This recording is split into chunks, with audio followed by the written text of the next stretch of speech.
Mishnah, the closing Mishnah of the second parak of Pirkei Avos, teaches us, Hu hayomer lo alecha hamalacha ligmor.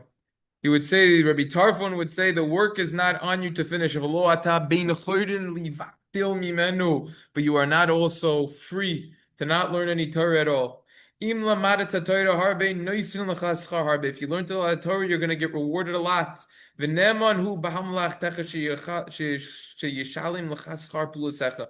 Your employer is believed to repay the reward from your work that you did. Vadan, you should know, matan secharan shel sadikim lasudlavo, the reward that the righteous people will get in the world to come. Rabbi Yonah explains that we shouldn't say, we're not going to learn Torah because we're not going to be able to finish it. Guess what? There is no commandment to finish a Torah. It doesn't say anywhere that we're obligated to finish the whole thing. Too big, impossible, even in 20 lifetimes. Rather, once we learn Torah, we fulfill the mitzvah of our Creator.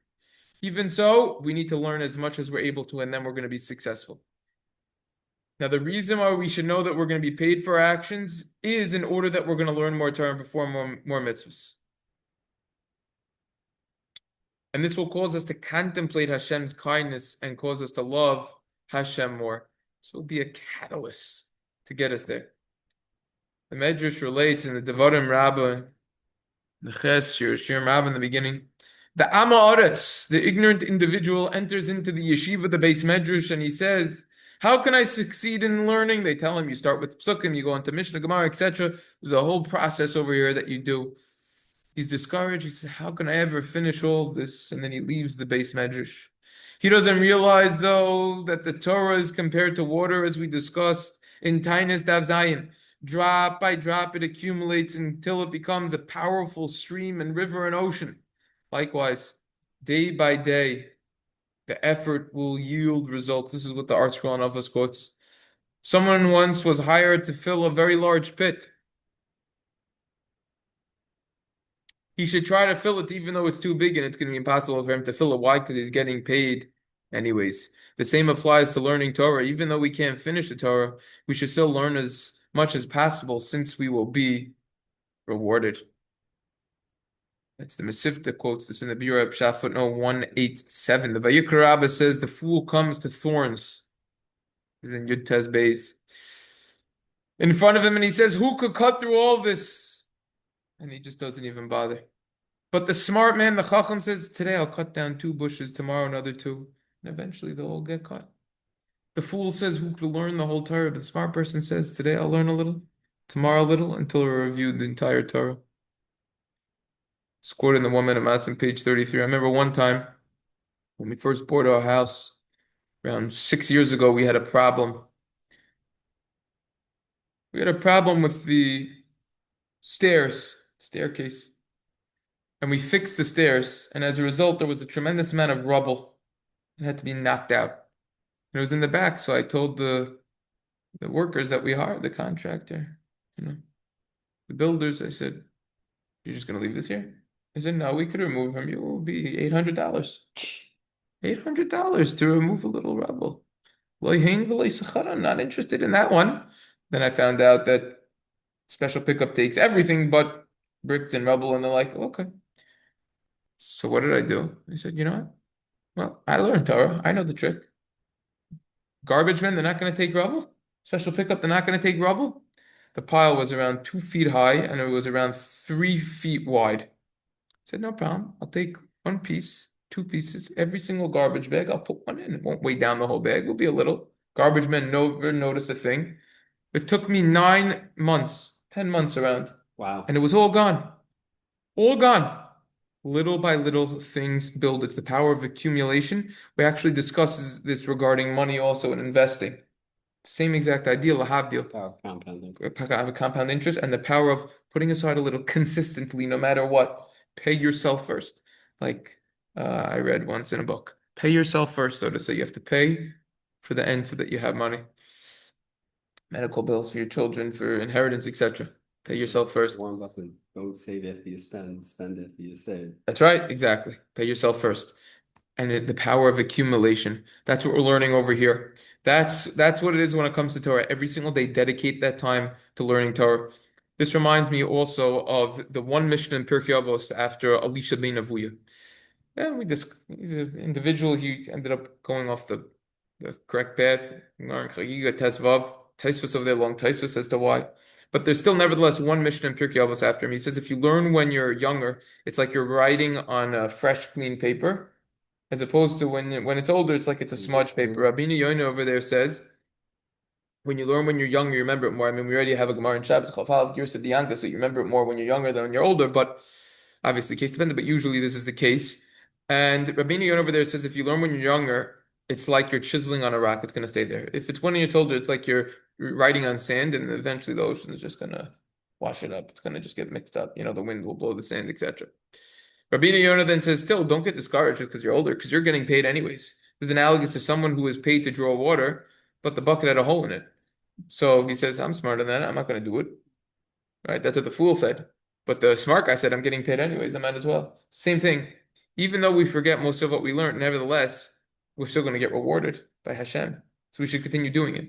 Now, even so, a person should review more so that they remember it to increase their chances of remembering the material. The Avos Rabbi Nosson relates to the beginning of Rabbi Akiva's life. And basically what happened was, as we discussed already in the beginning of Pirkei Avos, in the first pair, that Rabbi Akiva realized drop after drop. He saw a rock, and he saw that there was a hole in it. And he realized that the hole didn't just happen right this second. It happened through a buildup over time.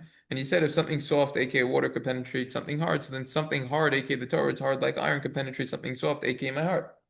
And from there, that's what fueled him to learn for 24 years straight without interruption. Because he realized that even though the Torah is very difficult and big, you do a little at a time and it builds, and then you get a tremendous understanding and a tremendous amount of knowledge. Take it for myself, for example. I was never a studious person at all. On the contrary, I was on the sports teams. That's what I do, right? And I was never, and I'm still not the smartest one. I know for sure I'm not the smartest one. If anything, I'm one of the lower people. But I have a lot of discipline and a lot of diligence, and I try to stay focused as much as possible, and I don't give up no matter what. And here we are, close to, 20 years almost of learning really uninterrupted. That's what it is. I mean, it's a long time, not 20 years, but more like closer to 15, 16, 17 years. And you gain a tremendous amount of information when you just keep at it every single day. You keep showing up. It just builds. Even if you're not the smartest person. Take me for example. The Stipler says this about himself also. Yeah. He says, I was never the smartest person. He just had a tremendous amount of diligence. Now, halavai, I should have anything close to that, right? As if, but that's the idea. And there's a story with the Talmud. He actually writes about this in one of his farm. I think it's in Chayolim, perhaps. He says that there was one of the students of the Chassam Sofer who had a tremendous amount of difficulty. He didn't even know how to learn by himself. And the Chassam Sofer said everyone should take shifts to help him out. And that's what they did. And eventually he became the tremendous individual, and he became a Rav of the community.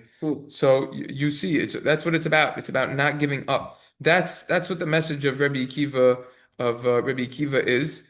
And the idea over here is that this is comparable to a king who said anyone who climbs this very long tower is going to marry my daughter and get half the kingdom. And everyone gave up after the 80th floor because there's so many steps in between. They didn't realize that there was an elevator on the 100th floor that would bring them right up to the 200th floor, etc., something like that. Same idea. People give up early and they miss out on the heavenly assistance that comes after. Let's just ask one more question on this mission over here. From this mission, it seems like we're going to be repaid according to the amount of mitzvahs that we did. The Orza Ruah questions this though. Okay, this is quoted by the Mesivta in the Al on page 157. The Gemara says whether a person whether a person does a lot of mitzvahs or a little, learns a lot or a little, as long as his intention is for heaven, he has to do what he's capable of doing. We see that our actions aren't measured quantitatively, rather qualitatively. So how can we reconcile that with our Mishnah, which seems to say the opposite?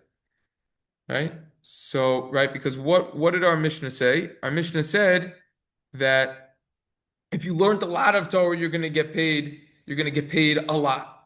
You're going to get repaid a lot. You're going to get a lot of reward, etc. So one basic answer to this, and this is fundamental, what truly matters is in our intention when we perform mitzvahs.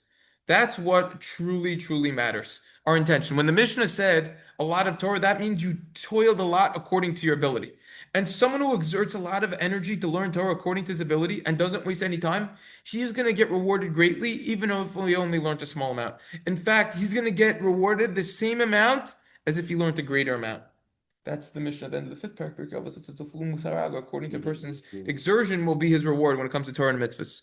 The Eli Rabbah says that at the end of a person's life, they're going to ask, "Kavati item l'Torah." This is Eli Rabbah and Siman Aleph Oz Daled. Did you set time to learn? They're not going to ask him how much you learn. They're just going to ask, "Did you set aside time to learn?"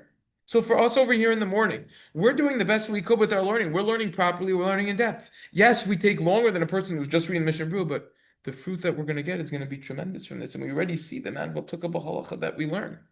So it's the same exact idea. This is something which could give us a lot of chizuk in what we're doing. Because at the end, when we go to Shema, we're going to say, we set time to learn. We showed up every single morning, 9:15 to 9:55. We were here no matter what. Rain, shine, hot, cold, snow, doesn't matter. Heat waves, we showed up. That's what it's about. That's the message of the Mishnah over here. One message. Very good. All right, continue tomorrow.